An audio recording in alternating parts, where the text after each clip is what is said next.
Dear audience, let me welcome you here. This interview is part of the Czech Dead Film Movie Festival, which is annually organized in cooperation of Czech Centers and Ministry of Foreign Affairs of the Czech Republic. Czech Dead Film has its 10th edition this year, and unfortunately we are again online due to the COVID-19 situation in the world, but we are happy that we can introduce you Czech filmmakers unless through these short question and answers. I'm here today with Agnieszka Holland. Welcome. Hello, hello everybody. Agnieszka Holland is director of the movie Charlatan, and Charlatan won 5 Czech Lions, 5 Czech Film and Television Awards in March of this year. It won Best Feature Film, Best Director, Best Actor in Leading Role, Best Cinematography, and Best Sound. I have to congratulate you. Thank you very much. So just let me start with a short introduction of Agnieszka Holland. Agnieszka Holland is a Polish director and screenwriter, but she's absolvent of Czech Film and TV School FAMU in Prague. She speaks also very well Czech. And I would like to ask you a few questions about the movie Charlatan. So let me start with the first one. I have read or heard somewhere that you were kind of a clear choice for the producers when they were thinking who should direct the movie Charlatan. Was it the same for you after you read the Marek Epstein's screenplay? Yes, yes. It means, you know, my ties with Czech Republic and with Slovakia also, because I was the patriot of Czechoslovakia, is where I studied there, and both cultures and cinemas and literature and history was very interesting and very close to me. So those ties are pretty big. And but after graduating from the film school, I went back to Poland. I shot my first movie in Poland, then I immigrated to France, shot in France, Germany, UK, and then spent a decade only in US shooting the movies, and after starting also to shoot the series and mini-series there. So I didn't come to Czech Republic to shoot till I think 2015 it was, or something like that. I'm bad with the dates. Where I received the script for a miniseries called Burning Bush, which was telling the story of a young student, young Prague student, Jan Palach, who after 1968, after the Prague Spring and the Soviet invasion, immolated himself to death. It was exactly a period when I was studying in Czechoslovakia, and I was exactly of Palach's age, and the experience of the Prague Spring invasion and after so-called normalization was for me one of the most important life experiences, and the script was extremely good. It was written by young screenwriter, Stefan Hulik, but when I read the script, I didn't know that he's young. I had the impression that that it's one of my colleagues who I forgot. It was so accurate and so in sync with my own memories and feelings. And then I shot it. It was very successful in Czech Republic, in Slovakia, but also abroad. I think it was one of my most important work, at least in my opinion, and very happy shooting, very happy work, very happy production. And I fall in love with the Czech crew and the actors and all together, and producers, and all together it was so good that when I received the Marek script, just practically after I finished the Burning Bush, I was very well disposed. It means I wanted to come back there. But of course, if the script wasn't like good or speaking to me personally, I would not decide to make it. But I read it and I found it very intriguing, very unusual, very far away from regular kind of biopic, which I don't like as a genre so much. But full of imagination and asking a lot of questions, having a lot of layers, which somehow corresponded with several questions asked before in my movies, in my different movies. But here, like it came together somehow. So it was very well written. Also, the structure was on the first view classical, but after when I analyzed it deeper, it was quite subversive.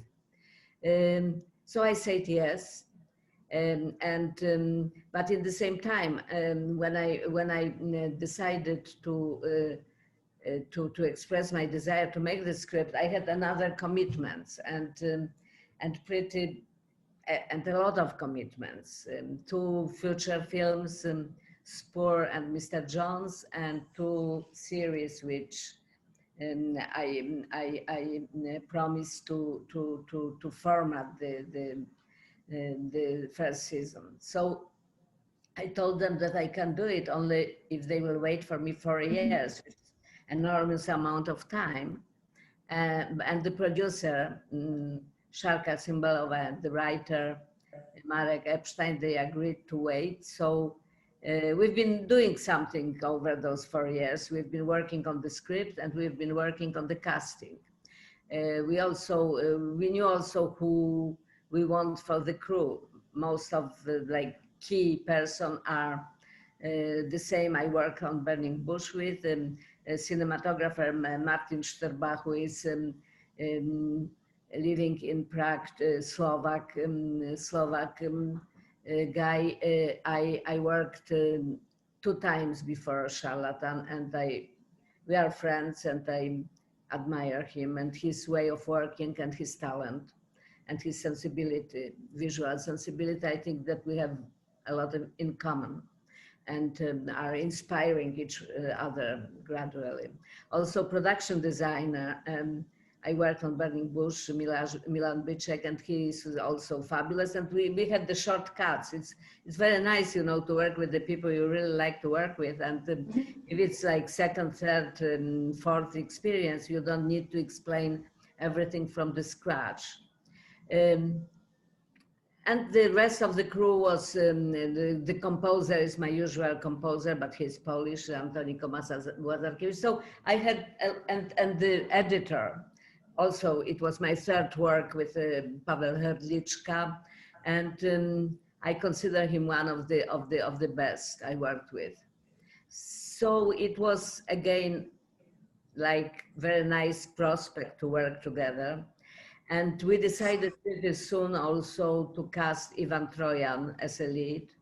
Ivan Trojan is one of the best respected and the best Czech actors of his generation, working a lot in the cinema, television, but also in the theater. Theater is very important to him. So he's very he prepares very deeply, and this role was for him a very serious challenge, and he wanted really to dig deeply into this character. And we've been very lucky, you know, the waiting for 4 years paid off, because the story shows the character with the retrospections, flashbacks, during over 40 years of his life. We see him when he's 20, and after when he's 40 something till 60 something. And I knew that with the good makeup, and we had fabulous people for the makeup, and Rene Stejskalski is, I think, in my opinion, one of the best I worked ever, the special effects makeup artist. I knew that we can make Ivan younger and older, between 40 and 60, but I knew also that it's impossible that he will be playing 20 years old. He's personally, he's in mid-50s. So we started the search for somebody who will be credible as young Ivan Trojan. And a few months before our production supposed to start, young man presented himself at the casting agency, he looked very much like Ivan Trojan. He was Josef Trojan, his second son. Ivan has 4 sons, and Josef is the second in the line, and the only one who really is very similar to his father, not only physically but also in terms of some like mimics, behavior, something. It's something, I think, aura and character. And he decided, he was 18 when we started the preparation for the shoot. And of course, when we started, he was 14, so he was way too young to consider him. And he didn't know then if he wants to be an actor or not. But when he was 18, he decided that is what he wants to do. And also had some small experience already with some series and shorts. And the casting director tried him, and when sending me the tape, I immediately knew that he's perfect. And that was like the gift from heaven, to have this young man playing his father young. So it's, you know, I told you maybe too widely why and what was the story of this project. I had to find again the reasons why I'm doing it after 4 years and 2 another movies. We are in different place with your thinking, with your experiences. So it took me 1 week when I was very like insecure suddenly if I did right to commit to the script, but quickly it came on the rails, and it was again very happy experience working on this movie.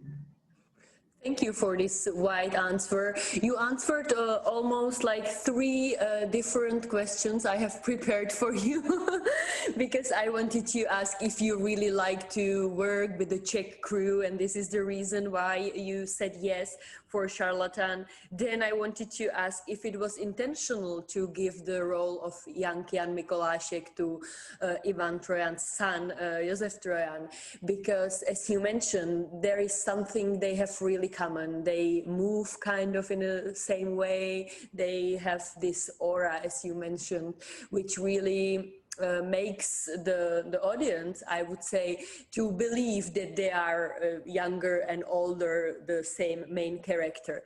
But let's talk a bit about the story, because the story is really, really deep. Jan Mikolášek lived through both world wars, then he lived through both like 2 regimes in Czechoslovakia, Nazism and communism. And there is also a really important part of his personality, which is that he was gay. How is it possible to fit all of these things into one story? Well, exactly, you know, what the script did in a very skillful way, I think.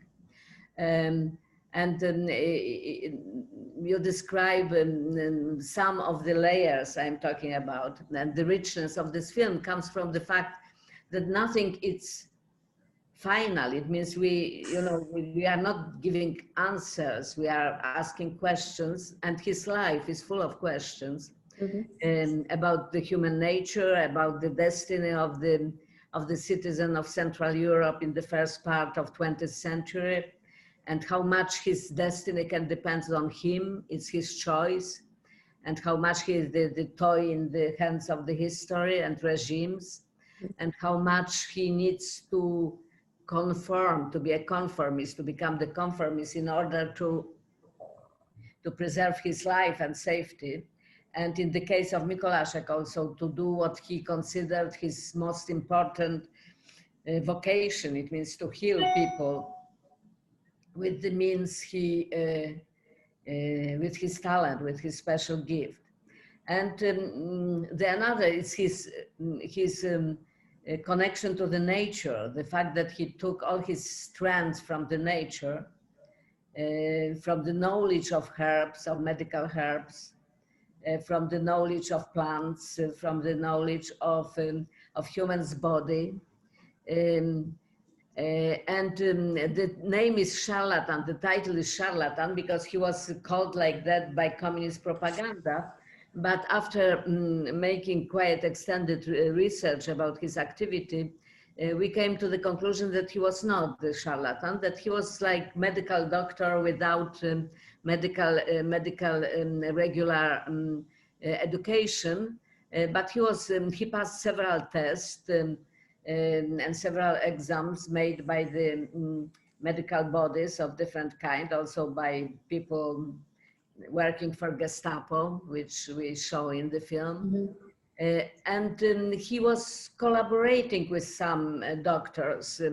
In the first place with the head of the big hospital in Prague, Bulovka Hospital, who actually took care of him after he came out of prison, and who was sending him his patients sometimes if he has had the problem how to make the diagnosis. Because the special Mikolaszek's gift was that he was able to diagnose the condition of the person just by looking against the light to the samples of the patient urine.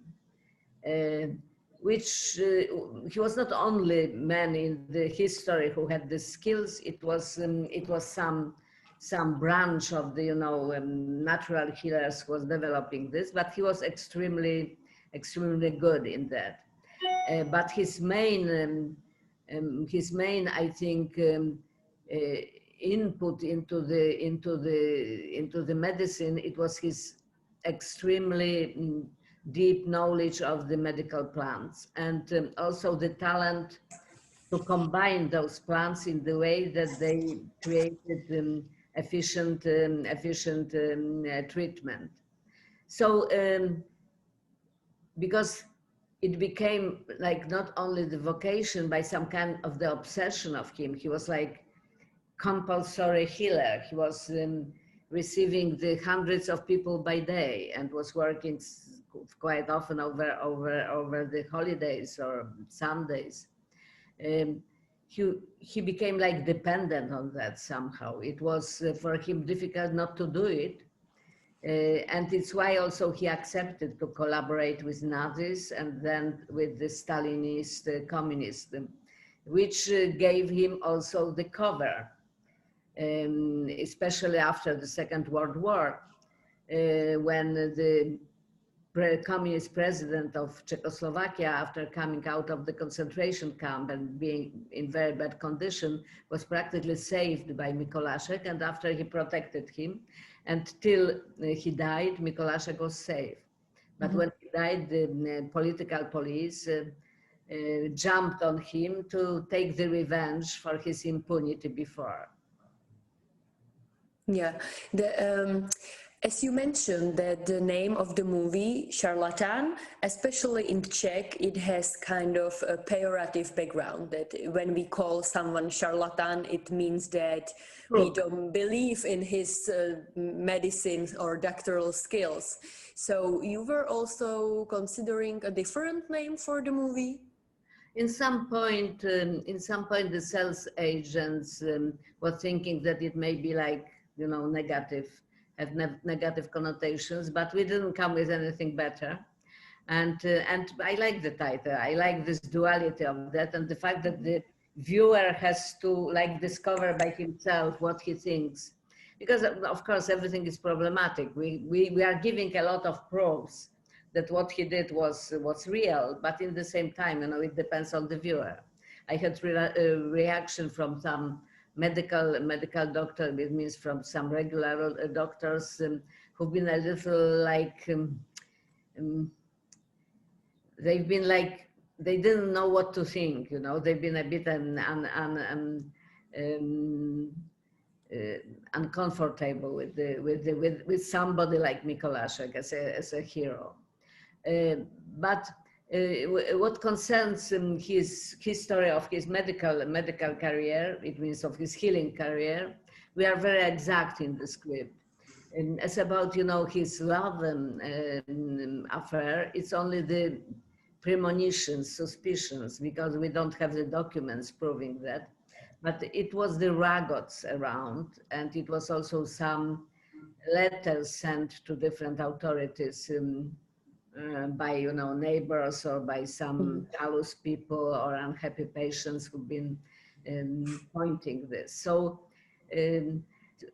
we don't know his psychology really. He wrote his autobiography by the end of his life, but that it was very, you know,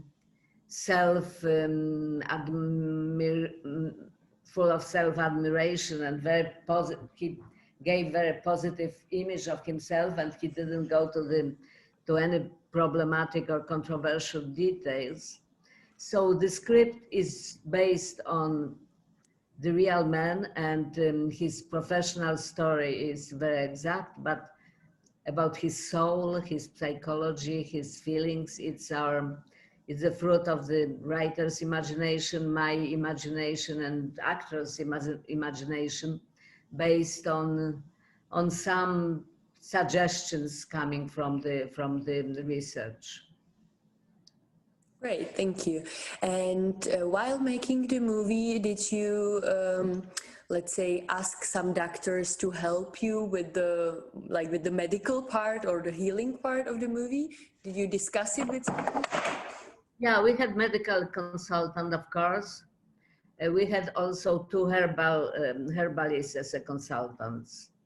And they, you know, Mikołajek was very well known when he was practicing, because, you know, he really had millions of patients over the long period of time he was practicing his vocation.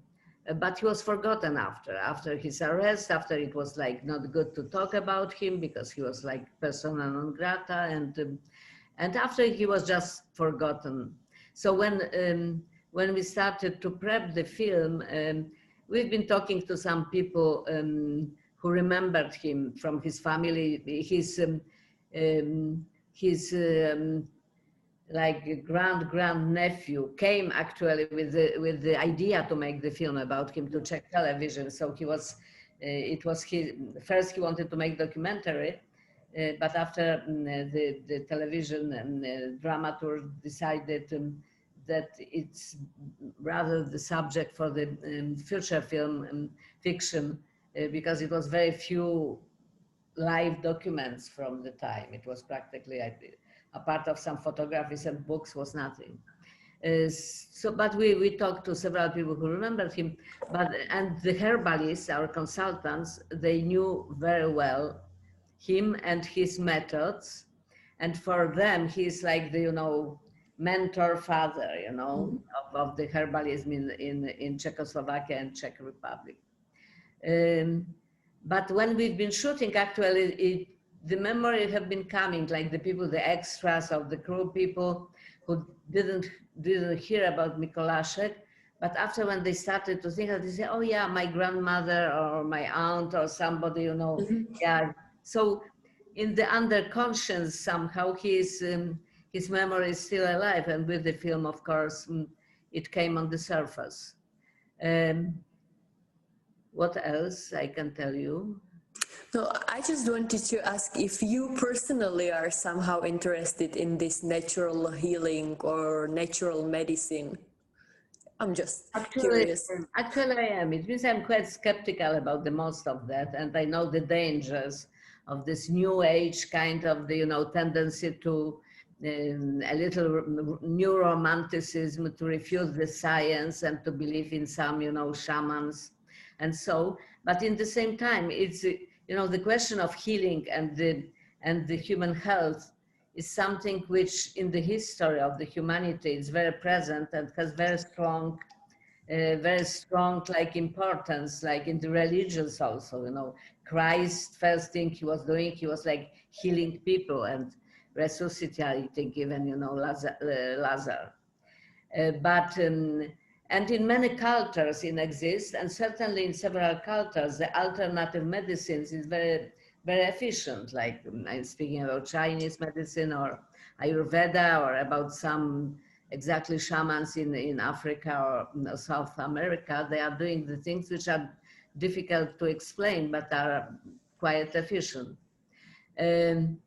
I did one film already about the healer.